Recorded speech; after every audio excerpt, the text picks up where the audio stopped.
యొక్క సక్సెస్ని మీకు కూడా రావాలి అంటే మీరు కూడా సక్సెస్ కావాలి అంటే మీరు కూడా మీటింగ్కి మీరు మీ టీంతో అందరూ కూడా అటెండ్ కావాలి. మీటింగ్ అన్నది చాలా కీ పాయింట్.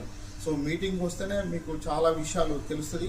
సో ఈ ఈవెంట్లో నెంబర్ ఆఫ్ ట్రైనింగ్స్ ఉన్నాయి. మన లీడర్స్ ఎవరైతే ఉన్నారో వాళ్ళందరూ వాళ్ళ ఎక్స్పీరియన్స్ ఏదైతే ఉందో వాళ్ళు షేర్ చేస్తారు. సో ఇది మనకి చాలా ఇంపార్టెంట్, బయట ఎక్కడ దొరకదు. సో అలాంటి నాలెడ్జ్ని మీరు తీసుకుంటారు కాబట్టి ఫ్యామిలీ రీయూనియన్లో మీకు కావాల్సిన ఇన్ఫర్మేషన్ ఇవ్వడానికి మన లీడర్స్ రెడీగా ఉన్నారు, మన కంపెనీ ఫౌండర్ రెడీగా ఉన్నారు. సో అట్లాగే సయ్యద్ గారు కావచ్చు, విక్టోరియా సెల్వి గారు కావచ్చు, నందకిషోర్ గారు కావచ్చు, మన లీడర్స్ కావచ్చు, అందరూ రెడీగా ఉన్నారు కాబట్టి సో ఈ ఈవెంట్కి దూరం అనేది తీసేయండి. ఇక్కడ సక్సెస్ కావడమే చాలా ఇంపార్టెంట్. ఓకే, సో నేను సక్సెస్ అవడానికి దూరం అనేది చూడలేదు కాబట్టి నేను సక్సెస్ అయ్యాను. మరి మీరు కూడా సక్సెస్ కావాలంటే మీరు మీ టీంతో అందరూ కూడా అటెండ్ కావాలని మనస్ఫూర్తిగా కోరుకుంటూ థ్యాంక్ యూ, విష్ వెల్.